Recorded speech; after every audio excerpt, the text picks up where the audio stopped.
Welcome. This is the Wells Report with John David Wells on the USA Radio Network. I'm James Parker sitting in for John David Wells one more time. And thanks to the whole USA Radio crew for allowing me the honor of filling in. So thank you, Phil Brown, for your work. Thank you, Chris O'Sullivan. Thank you, Janet Brode. Thank you, John David himself. And thank you for sticking around. Joining me for another segment here is Gregory Ricks. Now, he's the founder and CEO of a company called Gregory Ricks & Associates. So he's, needless to say, he's the financial guru, but he's a licensed fiduciary. And more importantly, we host a radio show together that talks about money 6 days a week, Winning at Life with Gregory Ricks. We're on Monday through Friday at 7, Saturdays 10 to 1. That's all Central Time. And you can catch all the shows on the Winning at Life app. And we are 2 months away from our 9-year anniversary. So congratulate us. I mean, it's a good looking show for being 9 years old. Yeah, you corrected me on that last night when we were on there. I was thinking it's our 8th anniversary, and it's like, wow, this is 9. Time flies when you're talking about money. Yeah, well, it's a fun topic too. Who doesn't like money? Who doesn't like talking about money and finding out how to get more of it and keep more of it? It's a very sexy topic. Yeah, absolutely. I love it. Okay, so we had a question from Steve over here in the Facebook Live. If you want to follow us, go to the Wells, find the Facebook page for it. And there's a video going right now, and Steve leaves the question, hey, so how bad would we be hurt if the U.S.-Mexico border was closed by Trump? I think it would be pretty ugly, especially if you really liked avocados, because I think it shuts down that whole Tex-Mex industry right there with the avocados, just saying. But really, that's just a small bit. I think it's pretty bad on both sides of the border. It'd be devastating for Mexico. But I understood he's put that off and said, look, if you don't solve this, we're going to tariff everything or tariff your cars. He put something out there that'll be pain.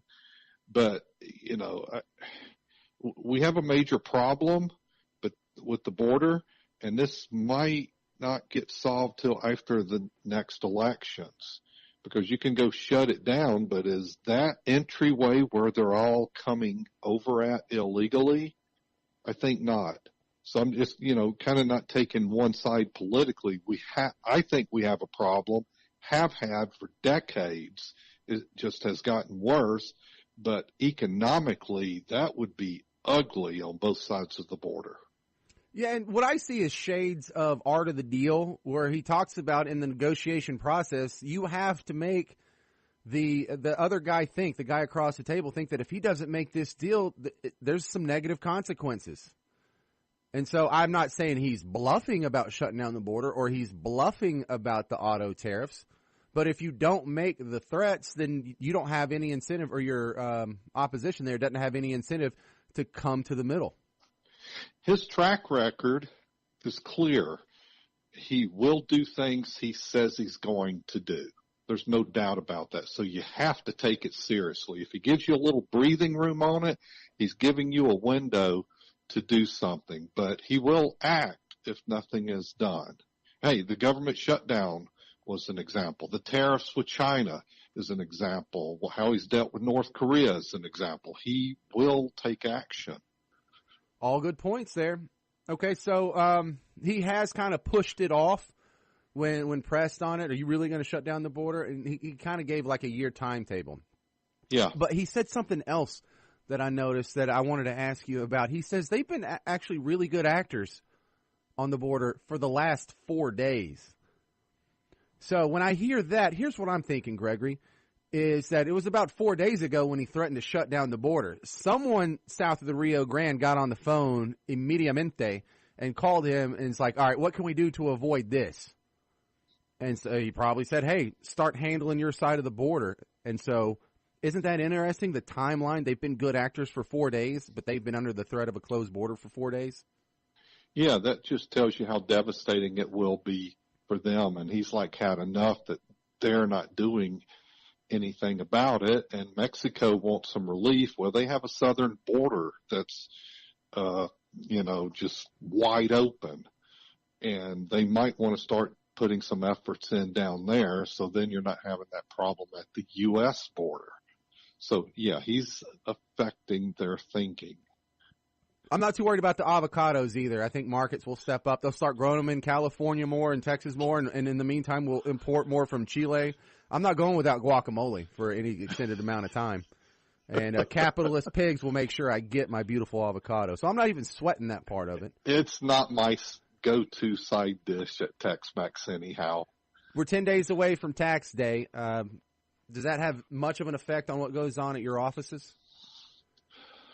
Oh my gosh, you just made that sound painful. 10 days away. No, we're always tax planning. But it's just, that's a day everybody dislikes it. It just puts you under the crunch. 10 days. But we're tax planning year round. We talk about being tax efficient. Creating multiple streams of income is a core subject, but you should always be thinking about how can I be more tax efficient, even taking it to the point of creating tax-free income in the mix. Yeah, and that's one of the cool things about your job is people save all this money through their whole life, and then they come to you with this big pile of money, and they're like, hey, what products, how do you turn this into checks that come into my mailbox on a monthly basis? And metaphorically speaking, it can be direct deposited. But how do I turn this into streams of income? And it's not just, all right, let's just start peeling money off or let's put it in this account and live off the interest. You put some in one bucket and you put some in another bucket and you assign different jobs. And you do a lot of fancy stuff when it comes to this tax issue. Makes a big difference. Yeah, it really does. And when you put it into the retirement timeline, creating streams of income that does not go on the 1040, it's really impactful because you have to think about you're charged a Medicare premium when you turn on Medicare. And that's kind of based on your adjusted gross income. So if you're making a lot of money and it's showing up on your 1040, that can cause your Medicare premium to go up. It's also going to affect your Social Security, whether it's 0%, 50%, or 85% inclusive. So you want to factor that in. And then it's tax bracket management. Can you have more income and stay in lower tax brackets? Yeah, so it's super important for those people that are making income streams, but a lot of us aren't in that situation. I want to stress to the guy that right now is either self-employed or has a little bit of side hustle or is an independent contractor. There is so much stuff you can do right now. If you just structure your business properly, that would make a world of difference in the taxes. And that's something you've done for me, but I'll tell you, clients must love you for that. Yeah, proper structuring helps in consideration of that. Especially like 1099 contractors that are doing business for themselves, filing a Schedule C. Like, dude, you need to be doing an S Corp, subchapter S, or a LLC, something that creates structure and run it like a business and pay yourself like you're an employee of the business will create efficiencies. And you don't have to be at retirement time to think about this. One of my advisors, Nicholas, has started putting away $1,000 a month to create tax-free income at retirement. So essentially he's putting in over the next 30 years, $360,000 in a max funding program. And then 30 years over retirement, he's going to be taking out about $1.9 million that will not show up on the 1040. Yeah, tax-free. That sounds delicious. All right. Hey, yeah. You've been, for about a month now, you've been giving away a book, and part of it talks about some of the strategies you just mentioned. Tell the guy listening about it.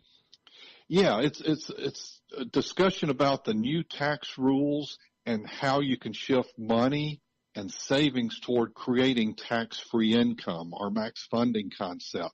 So if you'd like to start a discussion, ask for my book. And then, hey, maybe you and I can have a discussion, but it should change your thinking to creating tax-free income. You can reach me at info@gregoryricks.com and request a book. It's a real book. We're going to mail it out to you, so make sure you give us the information to do so. Info@gregoryricks.com. I've been telling them to download our Winning at Life app, too.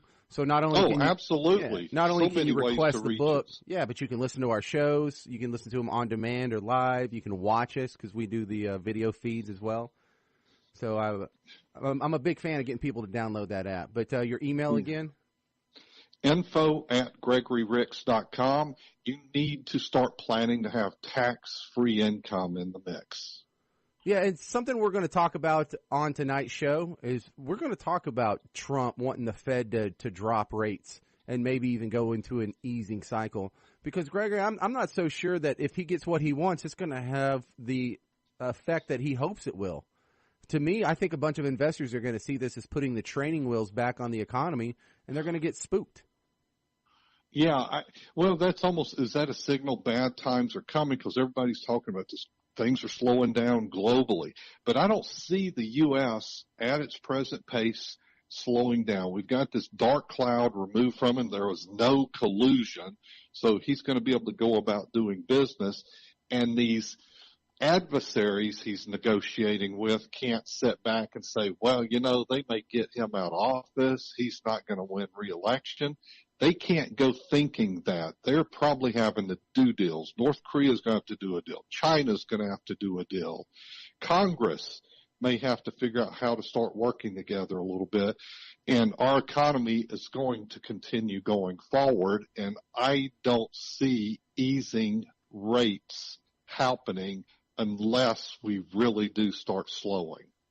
You got any good stories of some interesting client meetings that you had this week? I can just ask you that, and you almost always say yes.